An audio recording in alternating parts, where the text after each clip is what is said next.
नमस्कार साथियों, स्वागत है आपका अपने YouTube चैनल भाषा निकेतन में। साथियों, हम पढ़ रहे हैं हिंदी साहित्य का वस्तुनिष्ठ इतिहास और यह पुस्तक है सरस्वती पांडे एवं गोविंद पांडे जी की।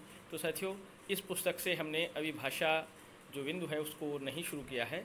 आज हम उसको शुरू करते हैं। तो चलिएगा देखते हैं। हमने और जो भी बिंदु हैं इस पुस्तक से आप तक साझा कर दिए हैं और उनका वाचन हो गया है। आज हम शुरू करेंगे भाषा। भाषा शब्द संस्कृत के भाष धातु से निष्पन्न है, जिसका अर्थ है भाषा, जिसका अर्थ है भाष व्यक्त्याम वाची। भाष व्यक्त्याम वाची अर्थात व्यक्तवाणी। भाष्यते व्यक्तवाग रूपेण अव्यज्यते इति भाषा, अर्थात भाषा उसे कहते हैं जो व्यक्तवाणी के रूप में अभिव्यक्ति की जाती है। भारतीय तथा पाश्चात्य विद्वानों ने भाषा की परिभाषा निम्न ढंग से प्रस्तुत की है। हम बात करेंगे पहले भारतीय विद्वानों की। देखते हैं भारतीय विद्वानों ने क्या क्या भाषा को लेकर परिभाषाएं दी हैं। सबसे पहले बात करते हैं पतंजलि की परिभाषा है व्यक्तावाची वर्णा ईशा तय इमे व्यक्तवाचा, अर्थात जो वाणी वर्णों में व्यक्त हो उसे भाषा कहते हैं। यह पतंजलि कहते हैं। अगले हम बात करेंगे कामता प्रसाद गुरु। भाषा वह साधन है जिसके द्वारा मनुष्य अपने विचार दूसरों पर भली भांति प्रकट कर सकता है और दूसरों के विचार आप स्पष्टतया समझ सकते हैं। कामता प्रसाद गुरु की परिभाषा। डॉक्टर श्याम सुंदर दास ने क्या परिभाषा दी है भाषा की? मनुष्य और मनुष्य के बीच वस्तुओं के विषय में अपनी इच्छा और मति का आदान प्रदान करने के लिए व्यक्त ध्वनि संकेतों का जो व्यवहार होता है उसे भाषा कहते हैं।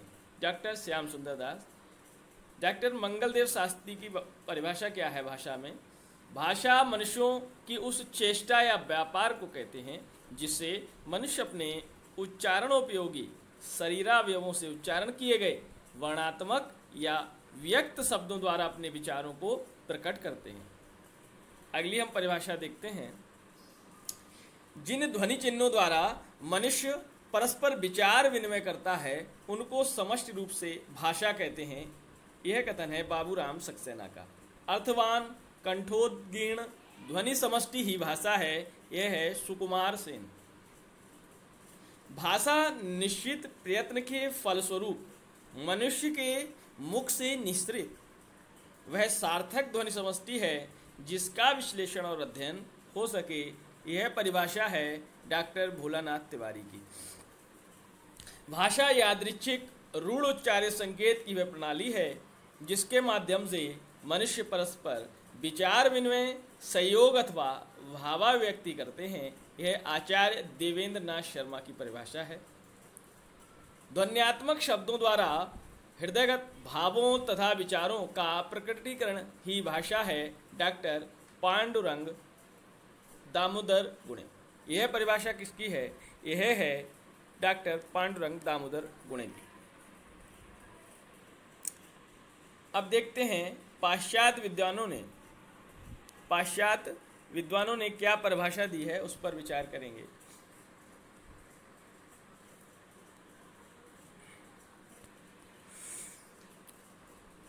भाषा और कुछ नहीं है, केवल मानव की चतुर बुद्धि द्वारा आविष्कृत एक ऐसा उपाय है जिसकी मदद से हम अपने विचार सरलता और तत्परता से दूसरों पर प्रकट कर सकते हैं और जो चाहते हैं कि इसकी व्याख्या प्रकृति की उपज के रूप में नहीं बल्कि मनुष्यकृत पदार्थ के रूप में करना उचित है। यह मैक्स मूलर की परिभाषा है।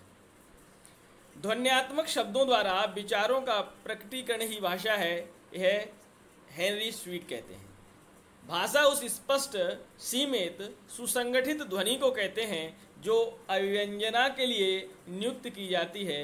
ये क्रोचे का कथन है। भाषा एक प्रकार का चिन्ह है। चिन्ह से तात्पर्य उन प्रतीकों से है जिनके द्वारा मनुष्य अपना विचार दूसरों पर प्रकट करता है। ये प्रतीक भी कई प्रकार के होते हैं, जैसे नेत्रग्राह्य, श्रोतग्राह्य एवं स्पर्शग्राह्य। वस्तुतः भाषा की दृष्टि से श्रोतग्राह्य प्रतीक ही सर्वश्रेष्ठ हैं। ये वांद्रे का कथन है, परिभाषा है भाषा की। मनुष्य ध्वन्यात्मक शब्दों द्वारा अपना विचार प्रकट करता है। मानव मस्तिष्क वस्तुतः विचार प्रकट करने के लिए ऐसे शब्दों का निरंतर उपयोग करता है। इस प्रकार के कार्यकलाप को ही भाषा की संज्ञा दी जाती है। यह है ऑटोएक्सप्रेशन। विचारों की अभिव्यक्ति के लिए जिन व्यक्त एवं स्पष्ट ध्वनि संकेतों का व्यवहार किया जाता है उन्हें भाषा कहते हैं। यह परिभाषा है गार्डिनर की। भाषा यादृच्छिक ध्वनि संकेतों की वह प्रणाली है जिसके माध्यम से मानव परस्पर विचारों का आदान प्रदान करता है। यह परिभाषा है ब्लॉक तथा ट्रेगर की। भाषा यादृच्छिक ध्वनि संकेतों की वह पद्धति है जिसके द्वारा मानव समुदाय परस्पर सहयोग एवं विचार विनिमय करते हैं। यह परिभाषा श्रुतेवा की परिभाषा है। अब देखते हैं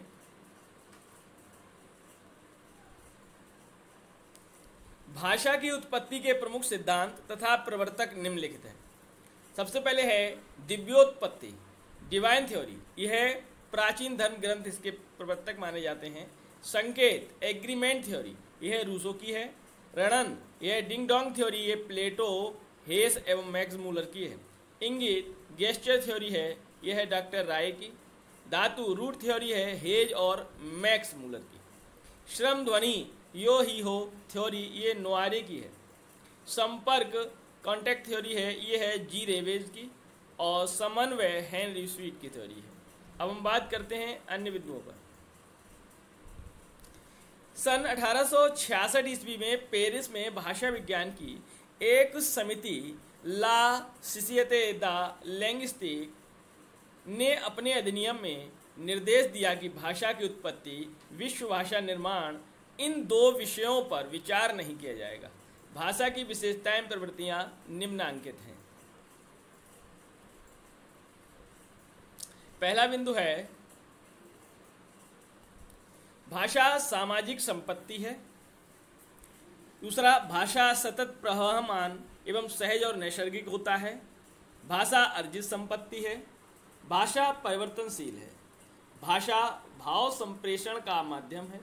भाषा अर्जित संपत्ति है और भाषा अनुकरण से सीखी जाती है। भाषा जटिलता से सरलता तथा संयोगात्मकता से वियोगात्मकता की ओर उन्मुख होती है। भाषा परंपरागत वस्तु है और प्रत्येक भाषा की संरचना पृथक होती है। बात करेंगे भाषा विकास के प्रमुख चरण क्रमशः हैं आंगिक, वाचिक, लिखित और यांत्रिक। भाषा के विविध रूप होते हैं जो निम्न हैं। पहली है मानक या परिनिष्ठित भाषा। दूसरा, विभाषा, उपभाषा, प्रांतीय भाषा या बोली। अपभाषा, अपभ्रष्ट भाषा या अमानक भाषा। व्यक्ति बोली, विशिष्ट भाषा, कूट भाषा, कृत्रिम भाषा और राष्ट्र भाषा। अब हम बात करते हैं विश्व की भाषाएं और वर्गीकरण। कुछ विद्वानों ने गणना करके विश्व की सभी भाषाओं की संख्या 2796 बताई है, किंतु कुछ विद्वान अनुमानता इसकी संख्या 3000 बताते हैं। संसार की भाषाओं के दो प्रकार हैं या दो प्रकार से वर्गीकृत किया गया है, आकृति मूलक वर्गीकरण और पारिवारिक वर्गीकरण।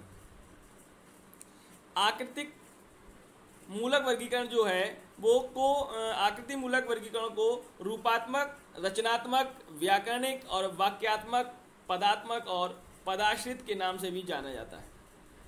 वाक्य रचना एवं रूप पद रचना को आधार मानकर जो वर्गीकरण किया जाता है उसे आकृति मूलक वर्गीकरण कहते हैं। विश्व की भाषाओं का आकृति मूलक वर्गीकरण सर्वप्रथम प्रोफेसर स्लेगल ने किया था।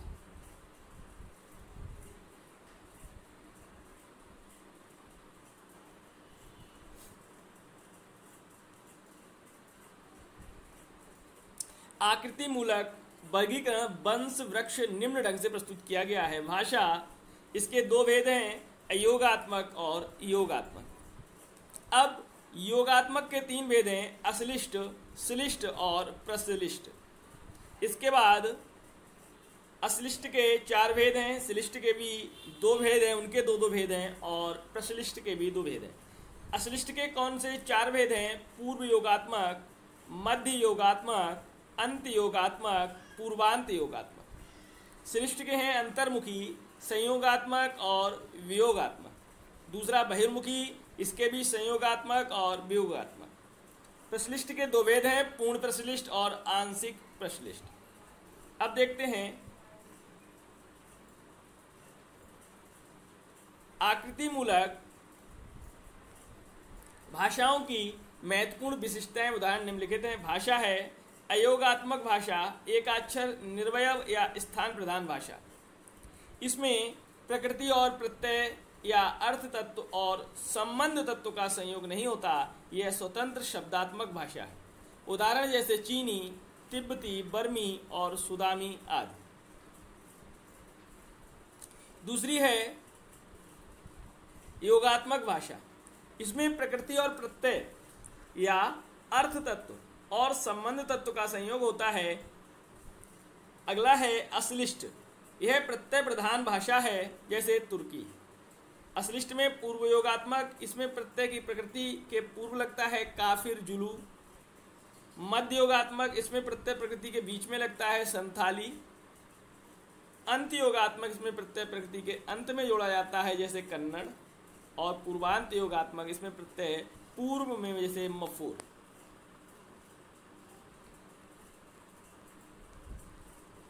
अब श्लिष्ट भाषा की बात करें हम, तो श्लिष्ट में इसमें प्रकृति और प्रत्यय घनिष्ठता से मिल जाते हैं।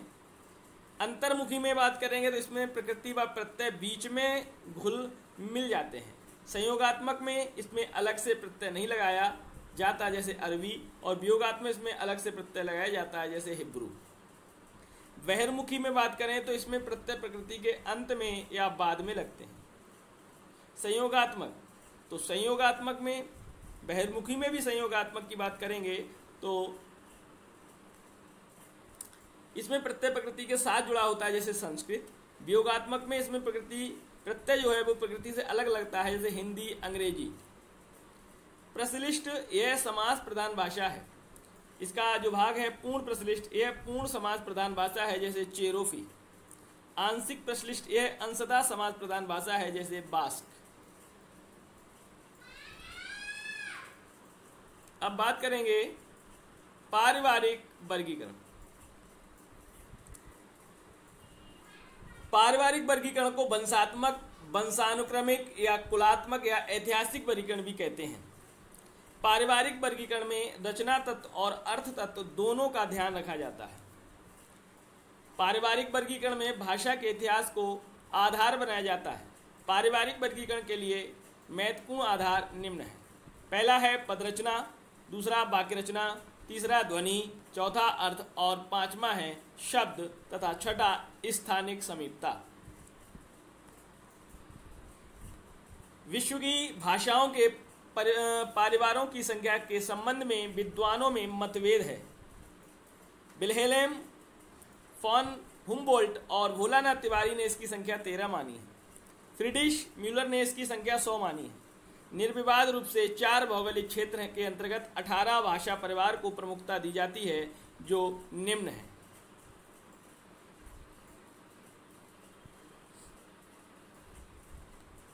भौगोलिक क्षेत्र की बात करेंगे और यह है भाषा परिवार। सबसे पहले भौगोलिक क्षेत्र देखेंगे हम यूरेशिया माने यूरोप और एशिया। इसके अंतर्गत भारोपीय माने भारत और यूरोप। इसके अंतर्गत जो भाषाएं हैं, पहली है भारोपीय भारत यूरोप, दूसरी द्रविड़ परिवार, तीसरा है परिवार काकेशी परिवार, बुरशस्की परिवार, उराल अल्ताई परिवार, छठा है चीनी परिवार, सातवां आपका जापानी कोरियाई परिवार, यह है अत्युत्तरी हाइट्सबोरी परिवार और बास्क परिवार, तथा 10वां है सामी हामी परिवार। ये यूरेशिया मानी यूरोप और एशिया 2 महाद्वीपों से बनकर जो भाषाएं हैं, भाषा परिवार उनमें जो आते हैं वो हैं। अब है अफ्रीका भूखंड। अफ्रीका भूखंड में सुदानी परिवार, बंतू परिवार, होतेंतो, बुशमैनी परिवार। और प्रशांत महासागरीय भूखंड में मलय पोलिनेशियाई परिवार, पापुई परिवार, तीसरा है ऑस्ट्रेलियन परिवार, दक्षिण पूर्व एशियाई परिवार और आपका अमेरिकी भूखंड में है अमेरिकी परिवार। अब बात करेंगे हम भारोपीय परिवार। भारोपीय परिवार के को इंडो जर्मनिक आर्य परिवार, भारत हित्ती परिवार के नाम से भी जाना जाता है। भारोपीय परिवार की 10 शाखाएं हैं, जिन्हें ध्वनि के आधार पर शतम और केंतुम 2 वर्गों में बांटा गया है। शतम वर्ग में 4 भाषाएं हैं, भारत ईरानी अर्थात आर्य भाषा, बाल्टो स्लाविक, तीसरी है आर्मीनी और चौथी अल्बानी, इसे हम इलीरियन भी कहते हैं। केतुम वर्ग में आते हैं ये आपकी 6, जर्मनिक, ट्यूटानिक, केल्टिक, ग्रीक, तोकरी, हिटाइट और इटालिक, ये आपकी केतुम वर्ग में आती हैं। अब बात करते हैं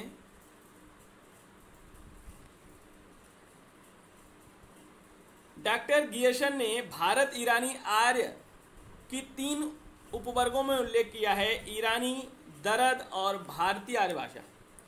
ईरानी साहित्य का प्राचीनतम धर्म ग्रंथ अवेस्ता है, जो 7वीं ईसा पूर्व का है, और अवेस्ता का अर्थ होता है शास्त्र।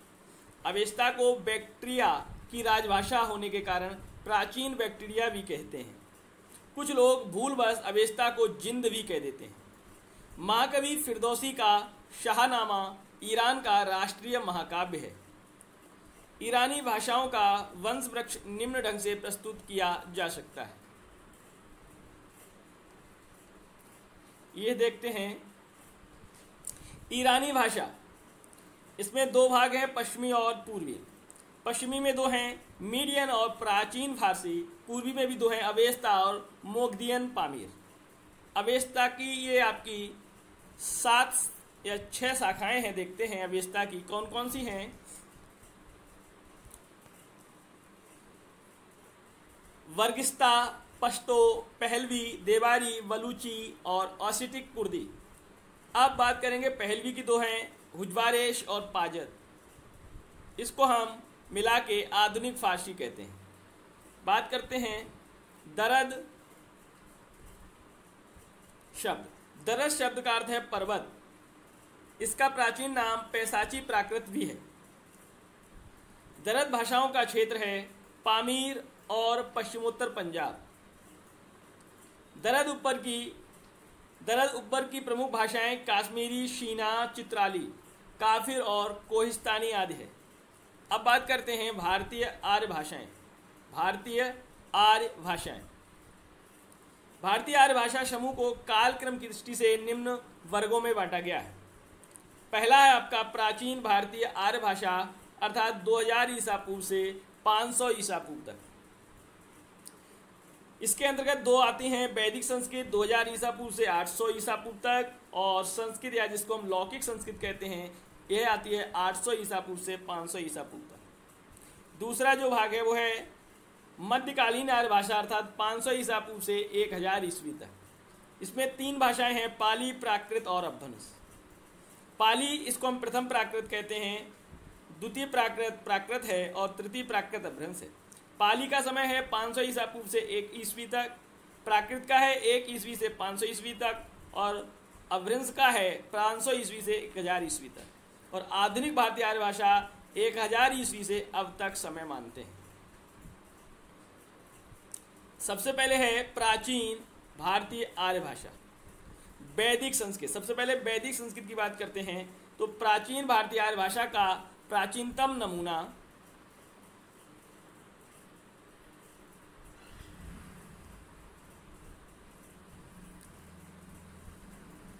वैदिक साहित्य में दिखाई देता है। वैदिक साहित्य का सृजन वैदिक संस्कृत में हुआ है।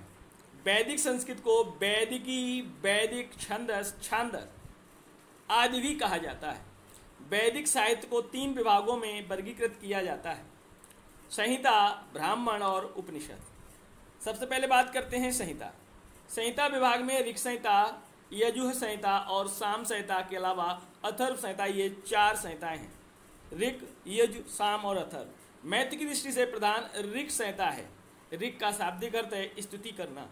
ऋग्वेद में 10 मंडल, 1028 सूक्त और 10,580 ऋचाएं हैं।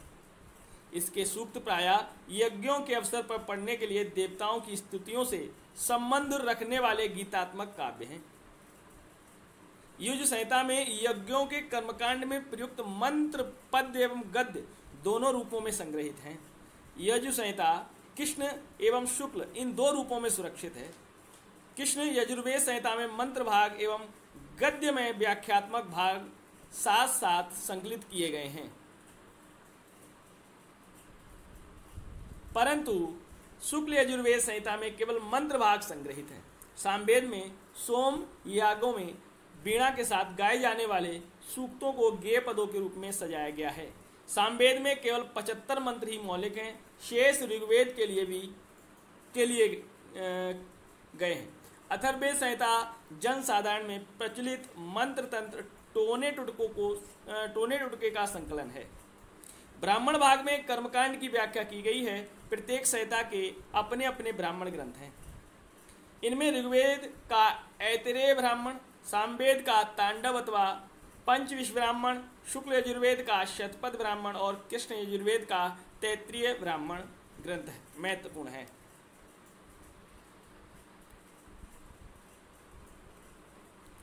ब्राह्मण ग्रंथों के परिशिष्ट या अंतिम भाग उपनिषदों के नाम से प्रसिद्ध हुए। इनमें वैदिक मनुष्यों के आध्यात्मिक व पारमार्थिक चिंतन के दर्शन होते हैं। उपनिषदों की संख्या 108 बताई गई है, किंतु 12 उपनिषद ही मुख्य हैं। ईश, केन, कट, प्रश्न, बृहदारण्यक, ऐत्रेय, छांदोग्य, तैत्रीय, मुंडक, मांडूक्य, कौशितकी और श्वेताश्वेतर उपनिषद।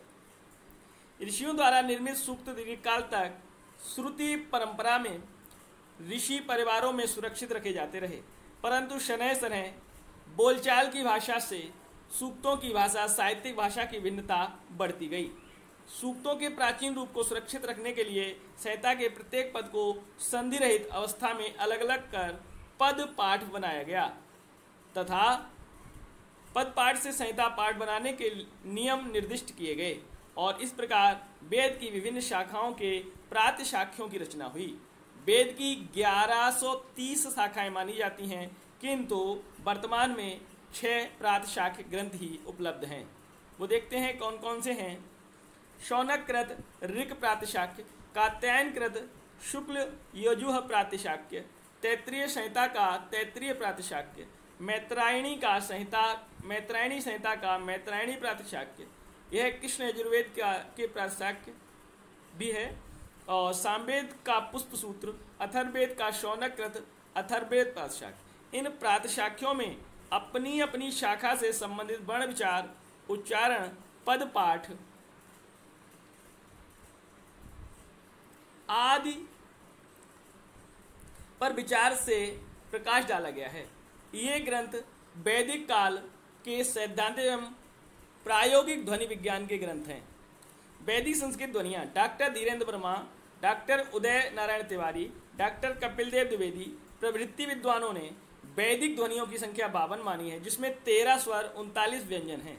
डॉक्टर हरदेव बहारी ने वैदिक स्वरों की संख्या 14 मानी है। वैदिक ध्वनियों का वर्गीकरण निम्न ढंग से किया जा सकता है। वैदिक स्वर, वैदिक में स्वर कितने हैं? संख्या 13 है। देखते हैं। मूल स्वर हैं आ, ई, उ, री और री, इसके बाद ली। संयुक्त स्वर हैं ए, ओ, आई, औ। वैदिक व्यंजन संख्या है 39। देखते हैं। स्थान, इनको हम उच्चारण स्थान भी कह सकते हैं। कंठ, तालव्य, मूर्धन्य, दंत, ओष्ठ। अघोष वर्ण में 2 प्रकार से है, अल्पप्राण और महाप्राण भी दिए हैं और अघोष हैं।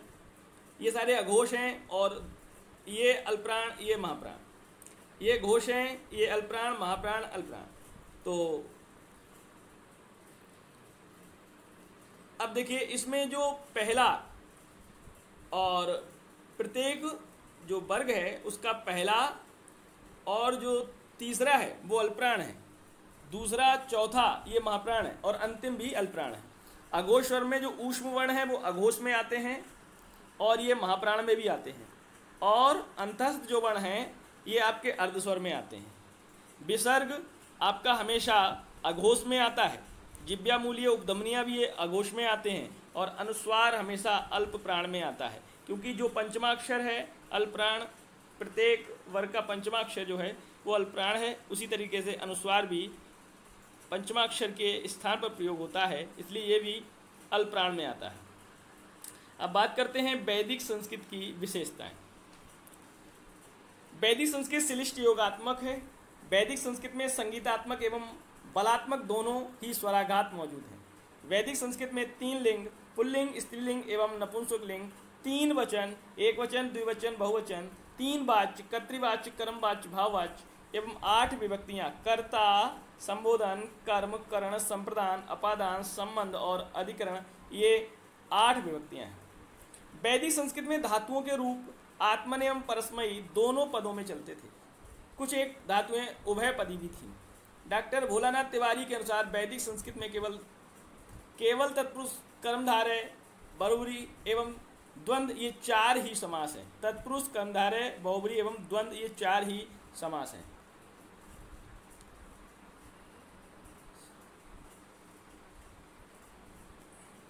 वैदिक संस्कृत में काल एवं भाव, क्रियार्थ मिलाकर क्रिया के 10 प्रकार के रूपों का प्रयोग मिलता है। 4 काल हैं, लट वर्तमान काल जिसे कहेंगे, लिट परोक्ष या संपन्न काल, और ये लंग है क्या, अन्यतन संपन्न या लुंग सामान्य भूत। 6 भाव ये हैं, लोट आज्ञा, विधिलिंग संभावनार्थ, आशीलिंग इच्छार्थ, लिंग हेतु समुद्भाव या निर्देश, लेट अभिप्राय और लिंग ये निर्बंध है। क्रिया के 10 काल और भाव भेद ही लकार कहलाते हैं। वैदिक संस्कृत में विकरण की भिन्नता के अनुसार धातुओं को 10 गणों में व्यक्त किया गया है। गण, भावादिगण, अदादिगण, जुहोत्यादिगण, देवादिगण और स्वादिगण। विकरण आ, विकरण रहित, द्वित्व, या और नु। गण हैं तुदादि, रुधादि, तनादि, क्रियादि और ये आपका देख के बताते हैं ये क्या है। विकरण है आ, ना, उ, ना और अद। ये आपके गण, विकरण, गण, विकरण, ठीक है। ये गण हैं और ये गण हैं, ये इनके विकरण हैं। भवादिगण का आविकरण है, तुदादिगण का भी आविकरण है, अदादिगण का विकरण रहित है और रुधादिगण का विकरण ना है। चलिए हम बात करते हैं अगले वीडियो में लौकिक संस्कृत भी देख लेते हैं, उसके बाद मध्यकालीन आर्य भाषा देखेंगे। लौकिक संस्कृत प्राचीन भारतीय आर्य भाषा का वह रूप जिसका पाली की अष्टाध्यायी में विवेचन किया गया है, लौकिक संस्कृत कहलाता है। ये यहाँ पे पाणिनि है, पाणिनि की अष्टाध्यायी। संस्कृत में 48 ध्वनियाँ ही शेष रह गई हैं। वैदिक संस्कृत की 4 ध्वनियाँ इस तरीके से आप जो देख रहे हैं, जिव्यामूलीय और उपध्वनियाँ के लुप्त होने से, ये जिव्यामूलीय उपध्वनियाँ के लुप्त होने से लौकिक संस्कृत की 48 ध्वनियाँ शेष बच गई हैं। अब हम बात करेंगे अगले वीडियो में मध्यकालीन आर्य भाषा काल। मध्यकालीन आर्य भाषा, हमने प्राचीन आर्य भाषा काल को भी पढ़ा, अब हम बात करेंगे मध्यकालीन आर्य भाषा काल।